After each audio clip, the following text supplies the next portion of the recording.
예수님이 답이다. 예수님이 답이다. 라는 제목으로 오늘 자녀주일, 어린이주일을 말씀을 같이 나누려고 합니다. 사랑하는 성도 여러분, 한 주도 4월 한 달도 애쓰시고 수고 많이 하셨습니다. 아멘. 참 힘들다고 하지만 이제는 계속 힘드니까 그 또한 또 견딜만 하고 또 나름대로 또 살아갈 수 있는 방법들이, 지혜들이 있는 것 같습니다. 오늘 한 집사님의 기도가 참 은혜가 되는 게 이렇게 대표 기도를 쫙 보면 알거든요. 오늘 참 감사합니다. 감사합니다라는 기도의 제목들이 있더라고요. 여러분, 그렇습니다. 감사하면 진짜 감사한 일들이 생깁니다. 아멘. 예전에 프로그램에 웃으면 복이 와요 라는 개그 프로그램도 있었잖아요. 그렇죠. 얼마나 60, 70년대 보릿고개를 갈 때 웃지 못하고 힘든 그런 삶을 살았을 때 새마루 운동하고, 얼마나 저도 초등학교 때 그걸 기럭지 한다고, 일본어 말로 마을 청소하고 길 닦고 비포장도로 비 올 때마다 이 여름 장마천에 학교에서 일요일날, 주일날이죠, 아침에 와서 돌 걸러내고 풀 뽑고 막 이런 일들을 하던 때가 있습니다. 그렇게 힘든 때 TV에서 웃으면 복이 와요. 그나마 그렇게 웃을 수 있었고, 그런 힘든 과정들을 견뎌냈고, 그들의 1세대들의 수고가 지금 이렇게 한국의 선진국 대열에 서게 하였던 것을 우리가 기억해야 됩니다. 그러므로 지금을 사는 우리도 지금의 코로나 이런 상황 속에서도 감사해야 되고, 어떻게든 감사한 일들을 찾아내기 시작하면 그의 삶의 모든 것들이 풀리고 정말 감사한 일들만 일어나게 될 줄 믿습니다. 그러므로 5월 한 달도 교회 가운데 여러분의 가정과 직장과 사업장과 자녀들과 청년 학생들 가운데, 군복무 중에 있는 청년들의 군생활 가운데 범사가 감사하기를 주님으로 축원드립니다. 아멘. 오늘은 2022년 자녀주일로 하나님께 영광을 돌리고 있습니다. 5월의 가정의 달을 말해서 첫째 주는 가정, 이 자녀주일, 그리고 그 다음 주에는 5월 8일 주간에 어버이주일로 드립니다. 자녀주일은 부모로서의 역할을 제가 설명을 해드립니다. 어버이주일은 자녀로서 부모에 대한 어떤 마음들을 설명을 해드립니다. 오늘은 그러므로 부모로서, 그리고 또한 자녀된 자로서 이렇게 힘든 어려운 상황 속에 어떻게 살아가야 되느냐, 그런 가운데 예수님이 답이다 라는 부분을 보았습니다. 이 제목이 나오는 배경은 이번 주에 서산에 잠깐 다녀올 일이 있어서 다녀오는 가운데, 제가 전도사 시절에 한 1990 몇 년인가요? 90년도 때에 전도사로 있을 때 학생부로 지냈던 한 자매를 만나고 왔습니다. 그 자매를 통해서 이렇게 신방 아닌 신방하면서 만나면서 지금은 어렵은 아이를 3명을 가진 엄마가 되어 있더라고요. 그런 가운데 이제 자녀를 키우면서 역시나 똑똑한 자녀도 있지만 또 말을 징하게 안 듣고 공부도 징하게 하기 싫은 이런 자녀도 있음을 보았습니다. 그러면서 어쩌면 그렇게 자기가 학생부 때 전도사님 말 안 듣고 그냥 까불고 그렇게 하던 이런 것만 왜 아이들이 배우고 또 본받는지 모르겠다고, 그래서 그 자녀들을 보면서 특별히 또 전사님, 지금 저 목사님을 만나니까 자기가 얼마나 학생부 때 목사님께 말 안 듣고 힘들게 했는지 그런 것들을 느낀다고, 그리고 자기도 힘들고 어려운 상황 속에 있었다고 하더라고요. 그런 가운데 힘들고 어려웠지만 그래도 그 학생부 때, 어렸을 때 전사님이 우리를 붙잡고 포기하지 않고 그 시골에 와서 말씀을 전해줬던 그 말씀, 정말 힘들고 인생을 포기하고 싶은 그 상황 속에 그때 전해준 말씀이 생각나더라는 거예요. 그리고 그 힘들고 어려울 때 제가 꿈속에 2번이나 나왔대요. 2번이나. 그리고 우연치 않게 통화가 되어서 한 25년 만에 그 자매를 만나게 되었습니다. 그러면서 그 얘기를 하는 거예요. 정말 힘들고 어려울 때 그 말씀, 예수 그리스도가 답이었다고. 그래서 지금은 형제간에 자기가 신앙생활을 제일 열심히 하고 하나님 앞에 교회를 열심히 섬긴다고.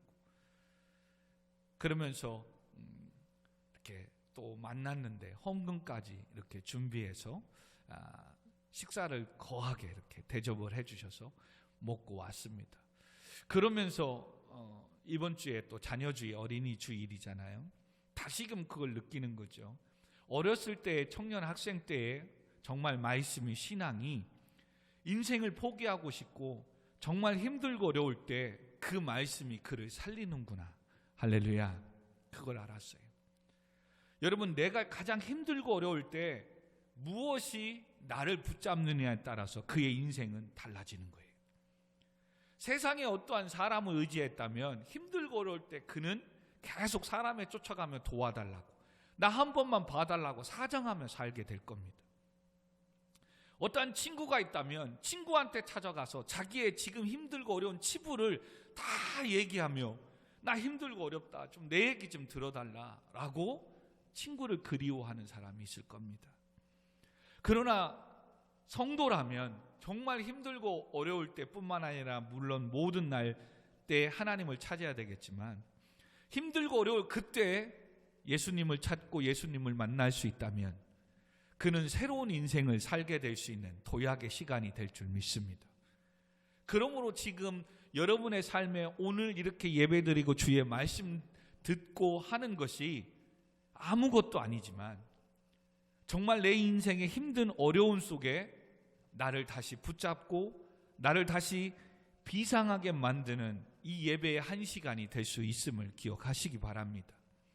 이런 것들을 또 우리가 어떻게 느끼냐면 예전에는 말씀을 읽었는데도 힘들고 어렵고 그냥 목사님 읽으라니까 읽고 지나가는 게 있습니다. 또 어떤 때는 그냥 찬양 인도자가 찬양하니까 찬양을 불렀던 찬양이 있습니다.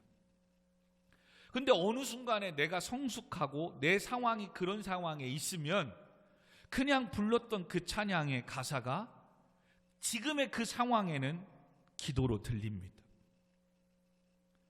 오늘도 주님만이 내 힘이고 능력이 되시고 내 아픔을 아신다. 여러분, 한 청년의 특성이지만 지금 어떤 누구에겐 그래, 주님만이 나의 도움이시고 힘이시지, 오늘도 주님만이 나의 아픔이시지, 아픔을 아시는 하나님이시지, 여러분 마음에 와닿는 거예요. 그러나 나는 지금 아프지 않고 어렵지 않다. 그럼 오늘 그냥 찬양은 그냥 어떤 한 청년의 그냥 노래로 노래 잘하네, 그거로 끝나버립니다. 말씀도 마찬가지입니다. 예수님이 답입니다. 힘들고 어렵고 지금 이런 상황에 뭐가 예수님의 답이지? 뭐 기도해도 응답되지 않는데, 지금의 내 삶에 어떠한 내려놓음이 없는 상태에서 볼 때는 예수님은 결코 답이 되지 않습니다. 근데 어느 때 내가 열심히 모든 걸 할 대로 내 힘대로 다 했습니다. 애쓰고 수고했습니다. 그런데도 안 되는 거예요. 오늘 지사님의 기도 중에 하나가 뭐냐면 하나님이 도와주시지 않으면 아무것도 할 수 없음을 알고 깨닫고 배우게 하신 거예요. 감사합니다. 여러분, 이것만 알아도 인생은 달라지는 거예요. 오늘도 왜 우리의 인생이 달라지지 않습니까? 내가 하면 될 수 있다고 생각하는 이 착각입니다. 오늘도 이 험한 세상을 내가 살아갈 수 있다고 생각하는 겁니다. 코로나 하나, 감기 하나에 꼼짝도 못하는 인간의 연약함인데 내가 뭔가 하면 될 수 있다고 생각을 하는 거예요. 여러분, 물론 그런 긍정적인 믿음은 중요합니다. 그러나 우리는 믿는 성도로서 뭘 놓치면 안 돼요? 하나님이 함께 하시지 않으면, 즉 하나님이 막으면, 하나님이 닫으면 열자가 없다는 걸 알아야 되는 거예요. 오늘 그러므로 정말로 힘들고 어려운 이 시대에 미래에 대한 불확실한 속에 부모된 도리로서 또 자녀를 양육하고 있는 우리들의 삶 가운데, 또 자녀로서 살아가는 가운데 우리가 어떻게 살아가야 되느냐, 성도로서. 그리고 지금 자녀주일로서 특별히 부모는 우리 자녀들을 케어하고 양육하는데 내 마음대로 되지 않거든요. 그럼에도 그가 훗날에 정말 어려움과 인생의 어떤 막힘을 경험하게 될 때 세상의 어떤 돈이, 친구가, 세상의 어떤 것들이 그를 붙잡는 게 아니라 예수 그리스도가 그를 붙잡을 수 있는 신앙을, 말씀을 물려줄 수 있는 부모가 되었으면 좋겠습니다. 아멘. 그래서 오늘 한 가정을 소개해 드리려고 합니다. 오늘 삼손의 가정입니다. 사랑하는 성도 여러분, 오늘 사사기 16장은 본문의 말씀에 참 안타까운 훗날의 삼손의 마지막 결과를 이야기합니다. 어떻게 살았기에 조금 말씀을 좀 이따 보겠지만, 블레셋 사람들이 그를 붙잡았고 그의 눈을 빼고 끌고 가사에 내려가서 노줄로 매고 그에게 옥에서 맷돌을 돌리게 하였더라. 삼손의 말년은 블레셋 사람에 붙잡혔고 두 눈이 빼앗아졌습니다. 그리고 감옥에 갇혔고 시간만 되면 노예가, 동물이, 짐승이 돌려야 될 맷돌을 통해서 방아를 찢는 신세가 되었습니다. 삼손의 인생이. 그렇다면 삼손의 가정에, 삼손의 출발점을 한번 우리가 찾아보려고 합니다. 자, 사사기니까요, 조금 성경책 13장으로 우리 한번 넘어가 봤으면 좋겠습니다. 사사기 13장에 보니까 2절입니다. 사사기 13장 2절. 한번 말씀을 오늘 보고 쭉 갈 거니까요. 소라 땅의 단지파의 가족 중에 마노아라는 이름하는 자가 있었대요. 그의 아내가 임신하지 못함으로 출산하지 못하였더라 라고 얘기합니다. 오늘날로 표현하면 불임 가정입니다. 그런데 3절에 보니까 여호와의 사자가 나타나서 본래 임신하지 못하는데 출산하지 못하였으나 이제 임신하여 아들을 낳을 것이라고 축복을 예언합니다. 그렇게 해서 불임의 가정에 찾아온, 하나님께 자녀를 갖고 싶은데 갖지 못하는 상황 속에 하나님께 구함으로 얻은 아들이 바로 삼손입니다. 그런데 지금 그렇게 귀하게 얻은 아들 삼손이 지금 뭐예요? 말년에 16장 21절에 블레셋 사람들에게 붙잡혔고 눈이 빼앗아졌고 노예가, 짐승이 돌려야 될 맷돌을 돌리는 인생이 되었다는 사실입니다. 귀하게 얻은 아들이 블레셋에 잡혀갔고 이런 어떤 말년의 인생을 살아가고 있다는 거예요. 그렇다면 왜 삼손이 이렇게 귀하게 얻은 아들이 인생이 이렇게 되었는가? 바로 이것 때문에 그렇습니다. 오늘 13장 4절 말씀입니다. 그래서 이렇게 아들을 낳을 것이라고 하나님은 축복을 선포하고 나신 후에 4절에 그러므로 너는 삼과 포도주와 독주를 마시지 말며 어떤 부정한 것도 먹지 말지니라. 5절은 같이 읽습니다. 시작. 보라니가 임신하여 아들을 낳으리니 그의 머리 위에 삭도를 대지 말라. 이 아이는 태에서 나옴으로부터 하나님께 바쳐진 나실인이 됨이라.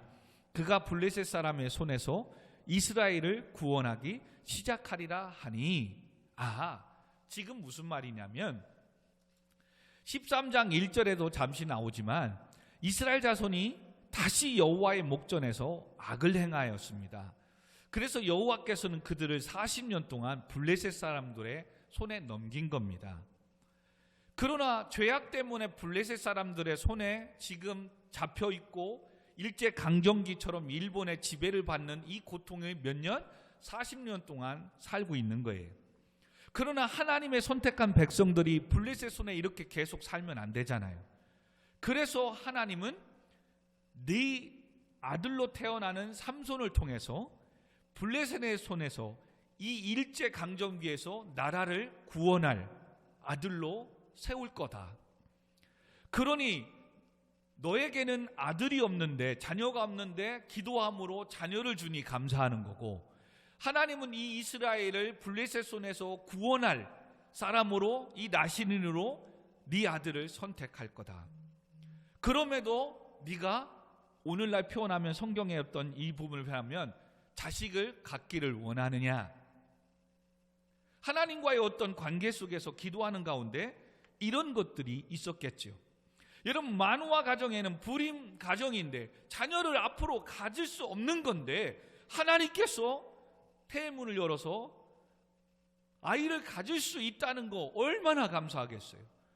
그러니 아들을 주시면 블레셋 손에서 이스라엘을 구원하는 아들로 키우겠습니다. 아마 마노아는 작정할 것입니다. 왜요? 지금 마노아에게는 자녀를 얻는 게 꿈이니까. 이렇게 힘들게 얻은 아들인 거예요. 그리고 하나님은 그래? 그러면 자녀 줄게. 그런데 그 자녀는 뭐다? 블레셋 손에서 이스라엘을 구원할 자라는 것. 그 아들을 통해서 이스라엘의 이 압제 고통을 블레셋을 통해서 당하고 있는 그 블레셋에서 구원할 자라는 이 선교적인 사명을 주는 거예요. 이 사명을 감당하도록 네가 양육하고 키워야 되기 때문에 포도주와 독주를 마시면 안 돼. 부정한 음식들을 먹으면 안 돼. 머리에 삭도를 대면 안 돼. 왜 하필 술 먹으면 안 되고 머리에 삭도 칼을 대면 안 됩니까? 이건 하나님의 약속인 거예요. 에덴의 동산의 중앙에 있는 선악을 알게 하는 과일을 왜 만드시고 또 그거 먹으면 안 됩니까? 이거와 같은 거예요. 또 하나는 왜 예수님만이 구원자이고 예수님만이 우리를 죄 안에서 십자가를 대신 죽으신 부활하신 자입니까? 라고 묻는 거가 똑같은 거예요. 그건 하나님의 언약이고 약속이에요. 우리는 그것만에 집중해요. 누누이 설명드리지만 에덴의 동산에 모든 걸 창조하시고 모든 걸 먹고 누리라는 거예요. 그리고 하나님은 너와 나의 약속 하나, 모든 걸 누리고 영원히 살 수 있다. 단 동산의 중앙에 있는 선과 악을 알 수 있는 선악과만 따먹지 말아라. 그러면 인간은 모든 걸 하나님이 주신 걸 누리면 되는 거예요. 근데 꼭 사람은 욕심이 잉태하는 거죠. 사단의 유혹에 받아 하나님이 선악을 알게 하는 이 나무 이것만 따먹지 말라고 하면 그것만 지키면 되는 거예요. 그러면 사람은 에덴의 동산에서 하나님이 허락하신 창조의 문을 마음껏 누리며 살 수 있는 거예요. 이게 죄성이에요. 이게 죄. 왜 예수님만이 구원자입니까? 하나님께서 친히 인간을 구원하기 위하여 죄가 없으신 자기 아들 예수 그리스도를 이 땅에 보내주셨기 때문에, 그리고 모든 죄를 위하여 대신 석가도 아니고 마호메트도 아니고 인류의 죄를 위하여 대신 십자가에 죽이고 하나님이 살리신 분은 누구밖에? 나사렛 예수밖에 없으니까. 그래서 예수님밖에 구원이 없는 거예요. 여러분, 석가나 다른 위대한 사람 통해서 자비와 긍휼과 또 사람을 사랑하는 모든 방법은 충분히 배울 수 있습니다. 또 존경할 만합니다. 그러나 영혼을 구원할 수 있는 사람은 예수님밖에 없는 거예요. 왜요? 하나님이 그렇게 말씀하셨기 때문에. 성도는 이것을 믿고 살아가는 성도입니다. 그래서 오늘도 하나님은 마노아에게 약속하는 겁니다. 자녀 가질 수 없어. 근데 자녀 줄게. 와, 얼마나 행복했고 얼마나 그 소리가 좋았겠습니까? 아픈 자에게 치료를 해주신다, 건강을 주신다, 얼마나 감사하겠습니까? 그러나 하나님은 너 건강 줄게, 자녀 줄게. 그러나 그 자녀에게 해야 될 선교적 사명이 있다는 거예요. 지금 블레셋을 통해서 고통 괴롭당하는 그들을 구원할 자로 네 아들을 양육해야 돼. 그러므로 하나님은 세 가지를 약속을 하는 거예요. 그리고 놀랍게도 그 세 가지를 통해서 삼손의 인생이 이끌어가는 거예요. 우리 자녀들도, 오늘 예배하는 청년 학생들도 이와 같은 선교적 사명으로 하나님이 부모님을 통해서 귀하게 주신 자녀들이고, 여러분들은 그렇게 태어났다는 사실들을 기억해야 됩니다. 그러므로 우리에게 이렇게 자녀들을 주셨고 태어나게 했다면 오늘도 우리는 이 땅에 뭐예요? 이 하나님의 뜻, 말씀 안에 선교적인 사명을 가지고 살아가야 됩니다. 바로 뭐예요? 오늘 1차적인 건 가정 가운데 믿지 않는 부모님, 믿지 않는 형제들을 구원하는 사명을 우리에게 주어졌다는 거예요. 더 넓게는 학교에 가서 아직 하나님을 알지 못하는 친구들, 직장에 가서는 하나님을 알지 못하는 동료들과 회사 사람들을 구원하는 이 사명이 우리에게 있다는 겁니다. 더 넓게는 지금 이 영화동 땅의 이 주변의 이웃들, 믿지 않는 자들에게 구원하는 이 사명이 있다는 겁니다. 아멘. 그리고 하나님은 이 사명 감당하라고 우리를 태어나게 한 것뿐만 아니라 건강을 주시고 필요한 물질과 필요한 모든 것들을 공급해 주시고 축복해 주시는 겁니다. 목사님, 저 지금 축복을 못 받는데요. 힘들고 어렵게 사는데요. 이건 지금의 결과론이지 그렇게 줬는데 지금 마노아처럼 삼손을 하나님의 말씀 안에 선교적 사명 안에 길러내야 되는데 그러지 못했기 때문에 지금 여러분이 삼손처럼 마노아의 가정처럼 힘들고 어려울 수 있다는 결론을 내는 겁니다. 이 사명이 그러므로 오늘도 우리에게 있다는 사실을 기억해야 돼요. 그런데 지금 14장으로 가니까 13장에 이렇게 은혜가 있고 정말 아들이 태어났어요. 그래서 삼손이라고 이름을 지어요. 자, 13장 한번 말씀 12절을 보죠.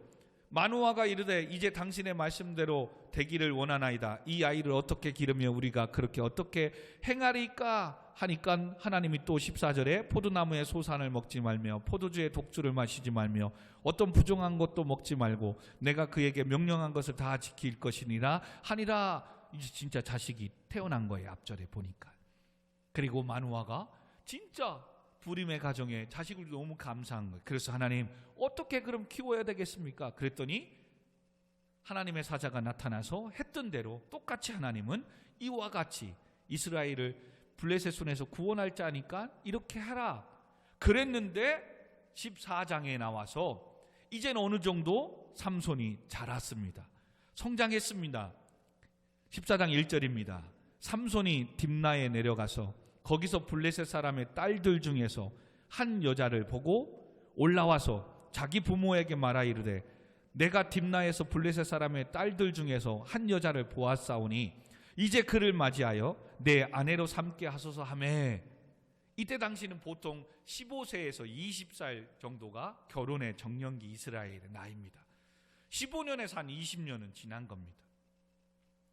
그랬는데 지금 그 사이에 삼손이 지금 어디로 내려간 거예요? 딥나.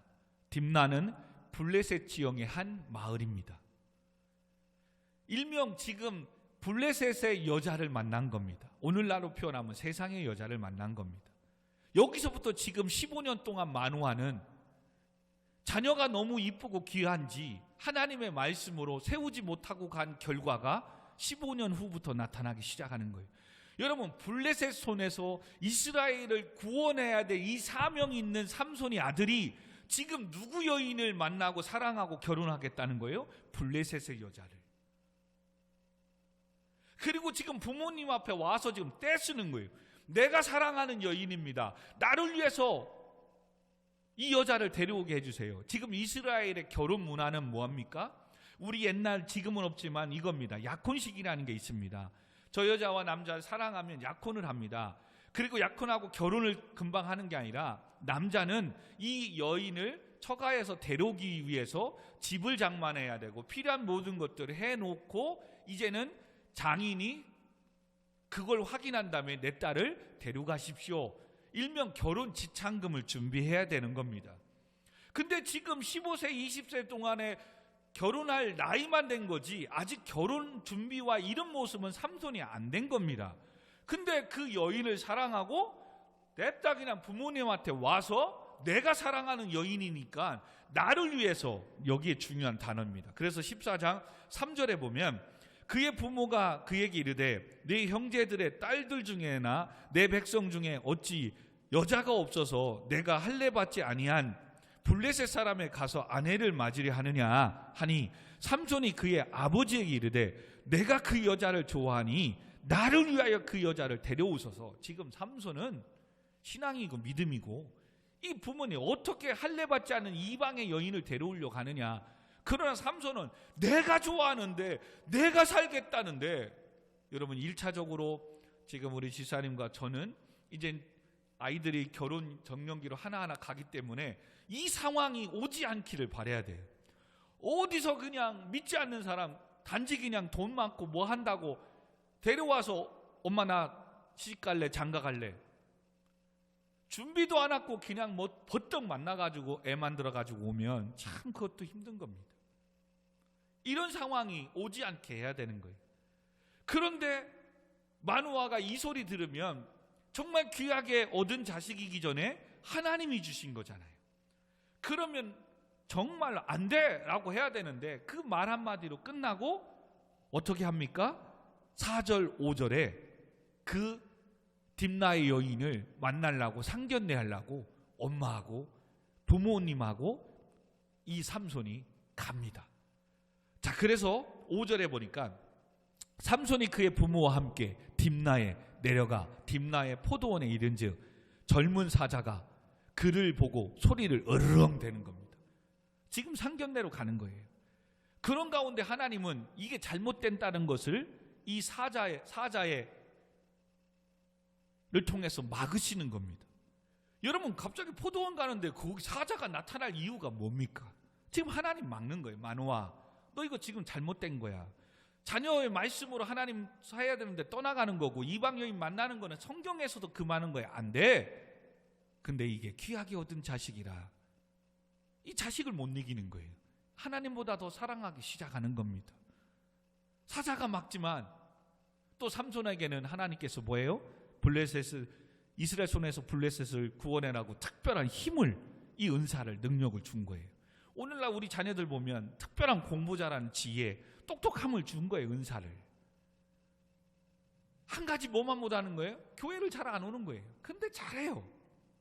그래서 취업하고 뭐하고 돈도 잘 벌고 잘해요. 근데 교회를 안 와요. 그러면 하나님께 이 기도하고 얻은 자식이라면 안 돼. 아무리 너 좋은 학교에 들어가고 좋은 직장에 들어가도 하나님을 떠나서 넌 살 수 없어. 계속 양육하고 가르쳐야 되는데 이게 안 되는지라. 오늘 마누아 가정처럼. 그리고 삼손이 번쩍 앞에 가서 뭐 하는 거예요? 12절에 보니까 6절에 보니까 사자를 염소 새끼 찢듯 찢어서 죽이는 거예요. 근데 부모님한테 와서는 그렇게 했다고 하질 않는 거예요. 똑똑하고 힘이 있고 능력이 있다는 거를 지금 부모님은 모르는 거예요. 얘기를 안 하는 거예요. 그리고 시간이 지났습니다. 8절에 얼마 후에 삼손이 그 여자를 맞이하러 다시 가다가 이야기는 뭐 하겠어요? 가서 벌써 여자를 만났고 부모도 보니까 이 여자가 아름답고 좋은 거예요. 그래서 삼손은 또 가는 거예요. 삼손하고 부모가. 그런데 가다가 보니까 그 사자의 뭐예요? 죽음, 시체를 보게 된 거예요. 그리고 나서 봤는데 사자의 그 죽은 죽음의 시체에 웬걸 또 말도 안 되는 거기에 벌집을 만들었고 꿀을 거기에 있게 된 거예요. 그래서 죽은 사자의 시체에 꿀 있는 걸 따서 먹고 그걸 부모에게 갖다 주는데 또 삼손은 이게 죽은 시체에서 얻은 꿀이라고 이야기를 하지 않습니다. 왜요? 이스라엘은 죽은 시체를 만지는 건 부정한 것이고 하나님께서는 이 나시린으로 세울 때 부정한 음식을 먹지 말라고 했거든요. 하나님의 말씀을 어기는 거거든요. 그렇기 때문에 삼손은 어기는 것이기에 어기는 행동을 했기에 이야기를 하지 않는 거예요. 그런 가운데 지금 부모는 자식만 믿고 뭐 하는 거예요? 상견례를 하러 가는 거예요. 가는 가운데 또 꿀도 따져주니까 너무 좋은 거예요. 자녀들이 하나님 앞에 서지 않는데 좋은데 학교 가고 좋은데 취업되고 사업해서 잘 불어서 용돈 팍팍 주니까 부모는 신이 난 거예요. 좋은 거예요. 그러나 지금 하나님의 말씀에서는 자녀들이 뭐예요? 벗어나고 있는 거예요. 여러분 이런 가운데 드디어 딥나 여인과 삼손은 결혼을 했습니다. 그리고 결혼했고 나니까 이 삼손은 이제는 허세가 하늘을 찌릅니다. 이제 친구들 가운데 먼저 결혼했는지는 모르지만 12절에 보니까 삼손이 그들에게 이르되 이제 내가 너희에게 수수께끼를 내리니 잔치하는 이래 동안에 너희가 그것을 풀어 내게 말하면 내가 베옷 30벌을 겉옷 30벌을 너희에게 주리라. 10,000원씩만 해도 60만 원은 큰 거예요. 근데 하찮은 거겠어요? 비싼 거예요. 30벌씩 주면 몇백만 원치, 명품이면 더 엄청난 거고요. 친구들에게 수수께끼 내며 술집에서 술 마시면서 이런 내기까지 하는 거예요. 삼손이 지금 어떻게 가고 있는지 알겠죠? 그러니 이 딜을 하니 친구들이 수수께끼를 풀고 싶지 않겠어요? 근데 도대체 알 수가 없는 거죠. 수수께끼가 뭔지는 여러분이 한번 보세요. 그런 가운데 이래가 다 지나가는 가운데 이걸 풀지 못하자 뭐 한 거예요? 아내한테 물어보자. 삼손의 아내는 알 거니까. 그래서 17절 보니까 7일 동안 그들이 잔치할 때 그의 아내가 그 앞에서 울며 그에게 강요함으로 7째 날에 그가 그의 아내에게 수수께끼를 알려주매 그의 아내가 그것을 자기 백성들에게 알려주었더라. 계속 얘기하는데도 답을 얘기 안 하니까 아내가 울면서 얘기하는 거예요. 수수께끼 답 좀 알려달라고. 그래서 알려줬어요, 삼손이. 그랬더니 그 아내가 뭐예요? 전에 찾아왔던 친구들과 백성들에게 삼손이 낸 수수께끼를 알려준 거예요. 그리고 나서 그 답을 18절에 보니까 7째 날에 해지기 전에 성읍 사람들이 삼손에게 찾아왔어요.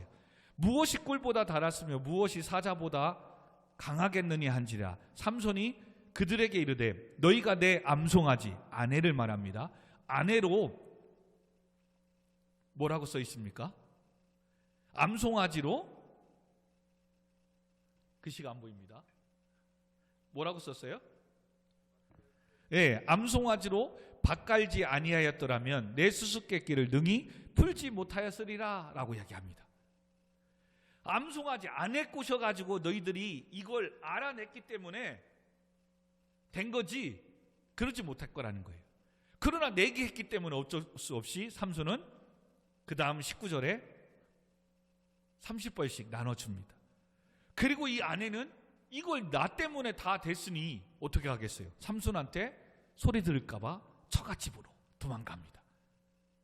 그러는 사이에 처갓집으로 오니까 장인어른 입장에서는 삼손이 내 딸을 싫어하고 이렇게 싸우고 도망갔다는 이것 때문에 아내가 늘 슬퍼하고 우는 것 때문에 얼마나 헤어진지는 모르지만 이 사이에 장인어른은 삼손의 아내를 다른 삼손의 친구들에게 시집을 보냅니다. 그게 20절입니다. 삼손의 아내는 삼손의 친구였던 그의 친구에게 준 바 되었더라. 그리고 15장에 보니까 얼마 후가 지났습니다. 얼마 후나 지난지 모르지만 삼손이 이제 깨달았겠죠. 그래도 아내가 한 건데 이것 때문에 내가 아내를 너무 나무랬나 보다. 그리고 염소 새끼를 잡아서 장인 집에 찾아갑니다. 15장 1절 2절에 찾아가서 장인한테 장인어른 딸 제 아내 어딨지요? 라고 묻습니다. 그랬더니 2절에 이르되 네가 그를 심히 미워하는 줄을 알고 그를 네 친구에게 주었다. 그리고 또 기가 막힌 소리 하는 게 그의 동생이 그보다 더 아름답지 아니하냐 청하노니 너는 그를 대신하여 동생을 아내로 맞이하라. 여러분 지금 삼손이 사랑했던 딥나 여인 그리고 장인은 어떤 사람이었어요? 자기 딸들을 가지고 이익을 착복하는 나쁜 사람이었던 거예요. 삼손한테 결혼 지참금 받고 또 이렇게 오니까 친구들한테 또 자기 딸 시집 보내서 지참금 받고 삼손 이거 가지고 왔네? 해를 당할까봐 야야 화내지 말고 그 동생이 있는데 네 아내보다 더 예쁘다는 거예요. 그러니 이 아내를 아내로 또 맞이해라. 그리고 또 지참금을 받으려고 하는 여러분 이 가문에 지금 마누아가 그 아내를 삼손을 장가 보낸 거예요. 세상의 눈에. 여러분 성경은 이렇게 끝나지 않아요. 그리고 이제는 16장에 이제는 아내도 잃어버렸죠. 없죠. 그러니 삼손이 얼마나 외로웠겠어요. 그러면 하나님 앞에 돌아오게끔 마누아가 신앙적인 양육과 교육을 해야 되는데 그러지 못했나 봐요. 이제 16장에 보니까 삼손이 또 가사 땅에 내려가서 기생을 보고 그에게로 들어가는 거예요. 이제 삼손은 뭐 하는 거예요? 방황하는 거예요. 세상에 이젠 기생집을 찾아다니며 유린하고 방황하고 사는 거예요. 그런 가운데 이번에 기생의 이름은 누구냐고 보였더니 4절에 들릴라라는 여인이 삼손에게 다가옵니다. 이 상황 속에서 어떠한 일이 있었냐면 이젠 삼손이 장성하고 크기 시작하니까 그에게는 특별한 힘이 능력이 있었던 일들이 일어나는 거예요. 그래서 15장에도 보면 그렇게 아내를 빼앗긴 이것 때문에 화나가지고 염소꼬리에 불질러가지고 블레셋을 그 곡식들을 다 태워버리고 나귀 턱뼈로 막 블레셋 사람들 쳐 죽이고 삼손이 막 힘이 하나님이 주신 은사 이게 있는 거예요. 그런데 그 삼손이 지금 기생에 파묻혀서 들리라는 여인과 또 사랑하고 방황하고 산다고 하니까 이번 기회를 통해서 삼손을 블레셋 사람들은 죽이려고 하는 거예요. 그러면 자기들이 이스라엘을 계속해서 통치할 수 있으니까. 그래서 들릴라는 여인을 찾아갑니다. 그래서 들릴라를 찾아가서 뭐라고 얘기하냐면 16장 5절에 블레셋 사람들의 방백들이 그 여인에게 올라가서 그에게 이르되 삼손을 깨워서 무엇으로 말미암아 그 큰 힘이 생겼는지 그리로 우리에게 어떻게 하면 능히 그를 결박하여 굴복하게 할 수 있는지를 알아보라. 그리하면 우리가 각각 은 1,100개씩을 네게 주겠다. 그냥 말해도 큰 돈이에요. 이 기생 여인은 하루아침에 집 한 채를 얻을 수 있는 돈의 지위를 또 받은 거예요. 삼손을 통해서 힘이 어디서 나오는 것만 알 수만 있다면 하루아침에 부자 될 수 있으니 이 여인은 어떻게 하겠어요? 계속해서 삼손을 만나고 유혹하는 거죠. 그게 말씀의 16장에 계속 나오는 겁니다. 그러나 삼손은 그걸 얘기할 수 없는 자존심을 끝까지 지키는 거예요. 16장 15절에 보니까 들릴라가 삼손에게 이르되 당신의 마음이 내게 있지 아니하면서 당신이 어째 나를 사랑한다 하느냐. 당신이 이로써 3번이나 나를 지금 현재 3번씩이나 속인 거예요. 오늘날 이거인 거예요. 당신 나 사랑한다며. 말로만? 그런데 왜 나를 속이느냐. 계속해서 삼손이 거짓말한 거예요. 나를 어떠한 줄로 묶으면 내 힘이 없어진다. 그래서 블레셋 사람들한테 이 들리한 여인이 와서 묶고 하면 힘을 얻는다는데 다 풀러서 또 블레셋 사람들을 죽이고. 그러니 계속 속이니까 이 들리라는 여인이 이제 삼손한테 진짜 나를 사랑한다면 그럴 수 있냐고 그렇게 묻는 거예요. 근데 이것이 하루 이틀이야지 16절에 보니까 날마다 그 말로 그를 재촉하여 조르니 삼손의 마음이 번뇌, 고민이 생긴 거예요. 죽을 지경인 거예요. 그래서 10번치가 안 넘어갈 사람 없다고 삼손이 이야기를 한 겁니다. 그 말씀이 17절에 이제 머리가 밀리면 하반절에 내 힘이 내게서 떠나고 나는 약해져서 다른 사람과 같지 않습니다. 얘기를 한 거예요. 그리고 이제는 블레셋 사람들한테 이 여인이 얘기해야 되잖아요. 근데 블레셋 사람도 늑대가 나타났다 이거 가보니까 없는 것처럼 계속 가봤자 당했어요. 그러니까 안 듣는 거예요. 근데 그 여인이 18절에 중방절에 보니까 이제 한 번만 좀 올라와서 내 말 좀 들어달라는 거예요. 이제 알아냈다는 거예요. 삼손의 힘이 머리카락에 있다는 것을 알아냈다는 거예요. 근데 밑절의 본전이고 그들에게는 그렇게 해서만 할 수 있다면 우리가 이스라엘을 속국으로 계속 지배하니까 올라온 겁니다. 근데 놀라운 또 재미난 말씀은 17절에 19절에 들릴라가 삼손에게 자기 무릎을 베고 자게 하고 사람을 불러 그의 머리털 7가닥을 밀고 괴롭게 하여 본즉 그의 힘이 없어졌더라. 여러분 머리에서 힘이 나왔다라고 오늘날 잘못 선생님들이 가르치고 이렇게 했는데요. 머리카락에 힘이 나오는 거 아니에요. 여러분 7가닥을 밀은다고 힘이 떨어졌다면 차라리 머리를 다 밀었는데 힘이 없더라 그랬다면 머리카락에서 힘이 났다라고 생각을 할 수도 있지만 7가닥 밀었는데 힘이 없어졌다. 이야기는 뭐예요? 하나님의 말씀을 어겼기 때문에 하나님의 영이 떠나고 힘이 사라진 거예요. 삼손에겐 나시린으로서 3가지 뭐를 하지 말아야 된다고요? 포도주와 독주를 마시지 말고 죽은 시체에 부정한 음식을 먹지 말고 머리에 삭도를 대지 말는 거예요. 그러니까 1가닥이든 2가닥이든 됐다는 얘기는 하나님의 말씀을 어긴 거예요. 이야기는 뭐예요? 하나님께서 그동안 또 몇십 년을 참을 대로 참았던 거지요.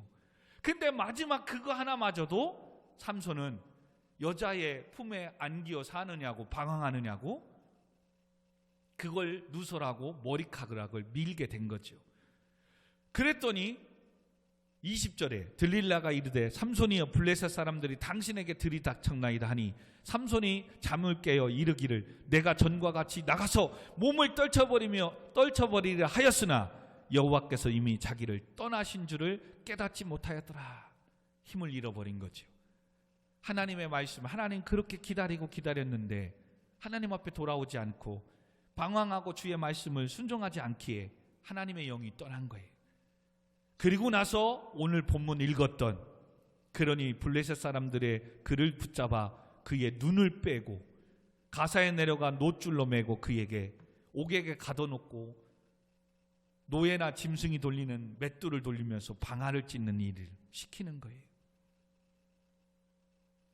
그리고 그들의 잔치 추수 때 이제 되어져서 블레셋 사람들이 23절 24절 잔치를 보면서 하는데 흥을 돋굴 재미있는 사람이 없는 거예요. 그래서 여러분 5절은 같이 한번 읽어봅시다. 시작. 16장 25절입니다. 시작. 그들의 마음이 즐거울 때에 이르되 삼손을 불러다가 우리를 위하여 제주를 부리게 하자 하고 옥에서 삼손을 불러내어 삼손이 그들을 위하여 제주를 부리니라. 그들이 삼손을 두 기둥 사이에 세웠더라. 그렇게 내가 한평생 키운 자녀가 세상에 가서 제주 부리고 알랑방구 끼며 돈 벌어오는 이것만 즐겁고 하는 인생이 돼버린 거예요. 마노아에게 자녀가 없던 그에게 귀하게 얻은 이 자녀가 너무 좋은 거고 이쁘기만 한 거죠. 그러나 하나님께서 허락하신 약속 말씀을 버린 거예요. 그리고 특별한 은사 힘도 주었어요. 우리 자녀들에게 특별하게 하나님 공부 잘하는 능력 재능을 주셨단 말이에요. 근데 그 재능을 뭐예요? 오늘도 세상에 가서 돈 버는 데만 쓰고 하나님 앞에 나와 예배하며 찬양하며 이런 것에 쓰지 않는 인생이 돼버린 거예요. 부모들에게 먼저 권면을 드립니다. 지금까지 많은 기회가 있습니다. 많이 있었습니다.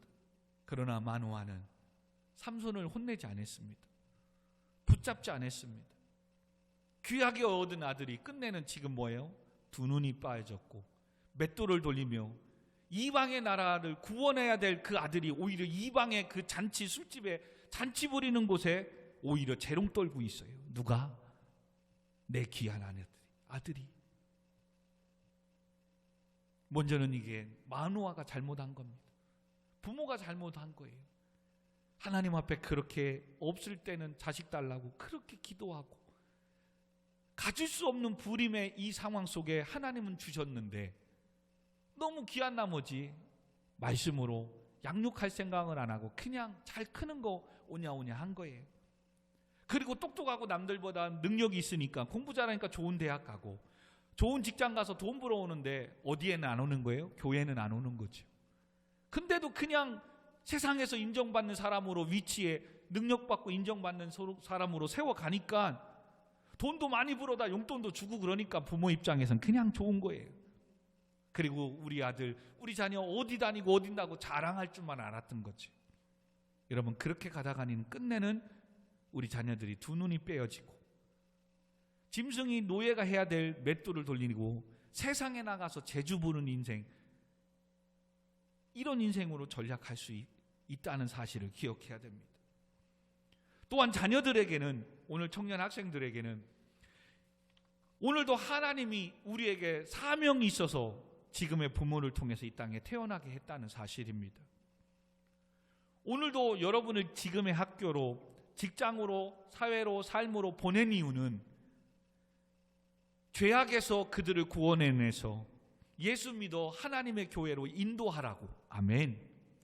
그런데 세상에 어떤 욕심이, 욕망이, 탐욕이 돈을 더 벌고 더 일하고자 하는 그것 때문에 공부를 더 열심히 해서 좋은 데 가고자 하는 그게 잘못된 건 아니지만 그것 때문에 뭘 잃어버리는 거예요? 하나님 앞에 나와 예배드리는 걸 잃어버리는 거예요. 하나님 주신 은사, 사명을 잃어버린 거예요.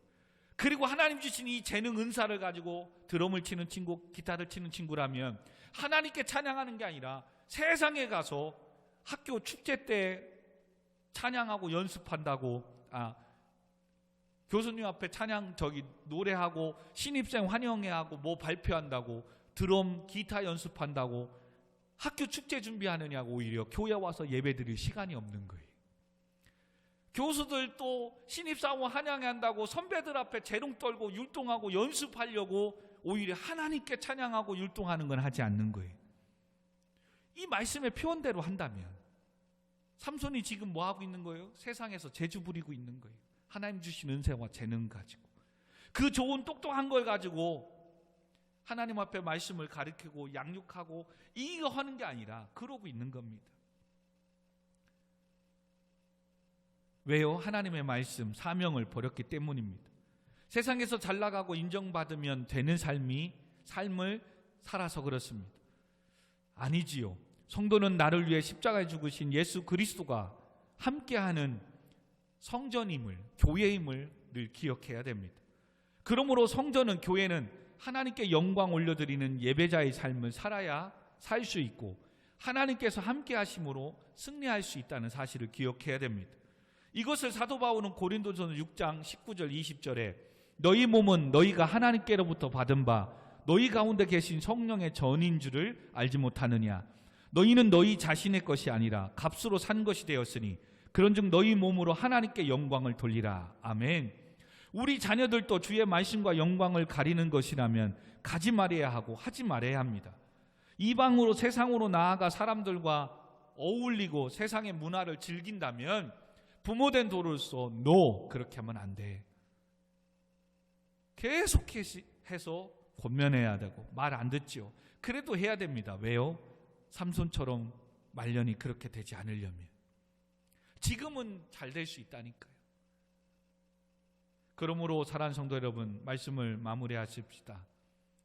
성도는 나를 위하여 십자가에 죽으시고 사망 권세 이기시고 부활하신 예수님만이 답입니다. 왜요? 그 예수 그리스도가 교회의 머리라고 하십니다. 예수 그리스도가 성도의 모든 주권과 권세와 통치와 능력이 예수님께 있다고 합니다. 그러므로 예수님이 함께 해야만이 살아갈 수 있고 승리할 수 있고, 지금은 내 힘으로 어느 정도 가지만 어느 순간에 하나님의 영이 떠나버리면 삼손도 자기 힘과 능력 믿고 말씀대로 살지 않아서 마지막 그 삭도되는 이 말씀마저 버려버리니까 하나님의 영이 떠나가 버립니다. 그런데도 자기가 힘 있는 줄 알고 착각하고 있는 거죠. 자기가 지금까지 하해낸 줄 아는 거죠. 그래서 하나님은 이런 코로나나 이런 상황이나 어려움 탁 줘버립니다. 하루아침에 문을 닫아버립니다. 하루아침에 내 힘으로 할 수 있었던 게 하지 못하는 것으로 바뀌어버립니다. 여러분, 그러면 두 눈이 빼어지고 모든 걸 다, 두 발, 손 다 잃어버리게 되는 겁니다. 문을 닫아야 되는 경우가 되는 겁니다. 성도는 특별히 하나님의 살아계심을 믿는 자입니다. 그렇다면 교회의 인생에 우리 자녀들도 양육하는데 주님 앞으로 인도하는 예수님밖에 답이 없습니다. 아멘.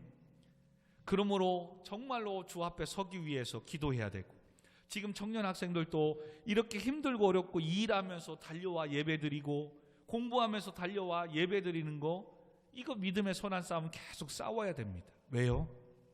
지금 잘하고 계시고 이것만이 답이기 때문에.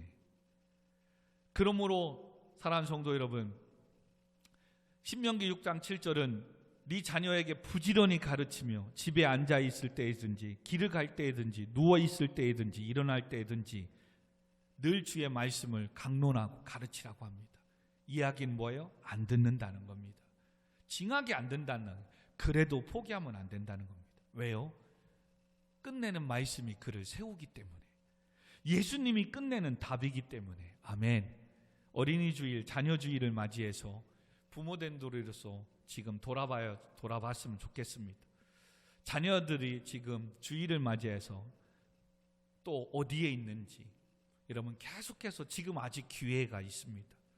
그리고 자녀들은 앞으로 시험이든 어떤 상황이든 예수님만이 답이기 때문에 정말 주 앞에 나와 엎드리고 기도할 때 하나님 우리의 인생의 길을 이끌어 가실 줄 믿습니다. 그러므로 지금보다 내일이, 내일보다는 다음 달이, 다음 달보다는 올해, 내년이, 내년보다는 앞으로의 우리의 후반의 인생들이 더 잘되고 복된 인생을 살아가기를 주님의 이름으로 축원드립니다. 아멘. 우리 시간 같이 한번 기도하십시다.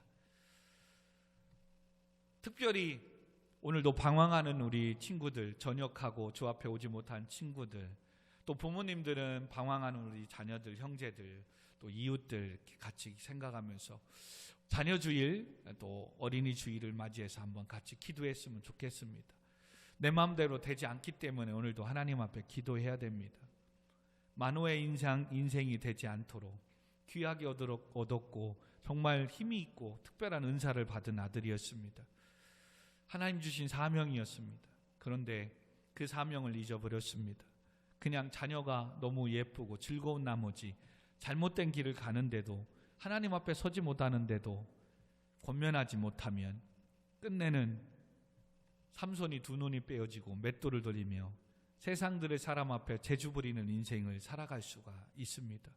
그러면 하나님, 그런 인생 살아가지 않고 하루속히 주 앞에 나와 예배하는 우리의 자녀들이 될 수 있게 해달라고, 하나님 내 힘으로 되지 않습니다. 하나님 도와달라고 기도해 주시고, 또 우리 청년 학생들도 혼자 신앙생활 버겁지만 힘들지만 오늘도 방황하고 힘들고 어려워하는 친구들, 전역하고 예배가 회복되지 않는 친구들, 하나님 내가 찾아가서 손 내밀고 하나님 전유로 인도해서 삼손과 같은 말년이 되지 않을 수 있도록 우리 친구들을 또 붙잡아달라고 같이 기도했으면 좋겠습니다. 같이 기도하겠습니다.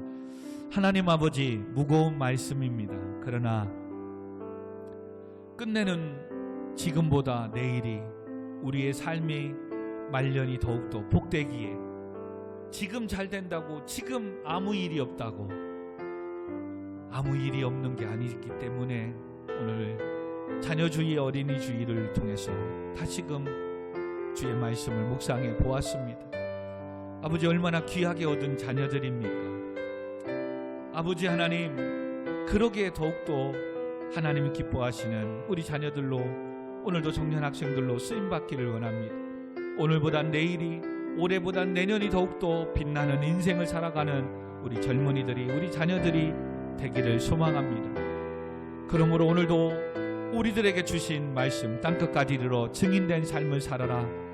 오늘도 내가 그 학교로, 그 가정으로, 그 직장으로, 사업장으로 보낸 것은 하나님을 알지 못하는 자들을 구원하기 위해서, 마누아에게 이 블레셋의 고통 속에 당하고 있는 이스라엘을 구원해내라고 내가 너에게 자녀를 주리라, 특별한 은사를 주리라 그랬는데, 그 특별한 은사를 받고 하나님의 나라와 영광과 사명을 위해서 쓰임받지는 않고 자기를 위해서 쓰임받는 것을 그냥 내버려둔 마노아의 그 신앙이 끝내는 삼손이 말년에 두 눈이 빠여지고 노예가 돌려야 될 맷돌을 방아 찝는 데 돌리고 있고, 세상의 사람들의 먹고 마시는 즐거운 곳에 재주 부리는 인생을 살게 되었다는 오늘 말씀을 보았습니다.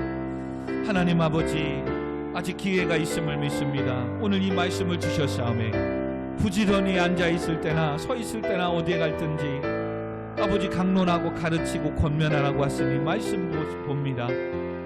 귀한 우리의 자녀들이 정말 하나님 앞에 귀하게 쓰임받기를 원합니다. 세상에서 좋은 대학 가고 좋은 데 취직하고 돈 많이 벌어온 걸 기쁜 것이 아니라 오늘도 하나님 앞에 나오지 못함을 아파해야 되고, 끝내는 하나님이 떠나면 망할 수밖에 없다는 것을 우리는 기억해야 됩니다. 그러므로 지금 원하도 부족해도 하나님 앞에 나와 있고 하나님 앞에 있다면 소망이 있는 줄 믿습니다. 오늘도 청년 학생들, 내일이 소망이 없고 힘들고 어려운 삶을 살지만 내가 오늘 이 자리에 있다는 것은 소망이 있는 것이고, 하나님이 도와주시고 하나님이 함께 하실 수 있다는, 아버지 하나님이여, 꿈이 있다는, 비전이 있다는 겁니다. 하나님, 그러므로 버티고 견디고 믿음의 선한 싸움을 싸우게 하여 주세요. 그리고 더 바라고 하는 것은 오늘도 아직도 방황하는 자들이 있습니다. 학교에, 직장에, 우리 주변에 하나님을 알지 못하는 자들이 있습니다. 전역을 했는데 주 앞에 돌아오지 못하는 방황하는 자들이 있습니다. 이들을 구원해내라고 오늘 나를 높여주고 세워주시고 채워주시고 축복해주시는 하나님의 이 말씀을 믿고 아버지, 전도하고 복음을 증거하고 방황하는 자를 주께 인도하는 아버지, 한 번에 되지 않습니다. 계속 권면하여 주께 돌아오는 이 사명을 감당하는 우리 자녀들이 되게 하여 주옵소서. 그러므로 하나님, 우리 연약합니다. 부족합니다. 도와주세요. 지금의 모든 문제들을 해결해 주세요. 부족한 것을 채워주시고 축복해 주세요. 주님, 사명 감당할 수 있도록 아버지 은혜를 주시옵소서. 오늘도 예수님만이 답임을 깨닫게 하심을 감사합니다. 모든 영광 받아 주옵소서. 예수님의 이름으로 기도하옵나이다. 아멘, 아멘. 이제는 우리 구주 예수 그리스도의 은혜와 만극하신 하나님의 사랑하심과 성령 하나님의 감화감동 교통 충만하심이, 예수님만이 답임을 알고 주님 앞에 서고 주의 말씀 안에 하나님을 경외하며 찬양하며 예배하며 살아가기로, 또 복음을 증거하며 살아가기로 다짐하는 교회 가운데, 오늘도 성도님들의 가정과 직장과 사업장 가운데, 청년 학생들 가운데, 군복무 중에 있는 청년들과 부대 가운데, 오늘도 영상을 통하여 예배하는 모든 성도들 가운데 지금으로부터 영원토록 함께 있을 지어다. 아멘, 아멘. 하나님 감사합니다. 모든 영광 받아 주옵소서. 하나님 축복하여 주옵소서. 예수님의 이름으로 기도합니다. 아멘.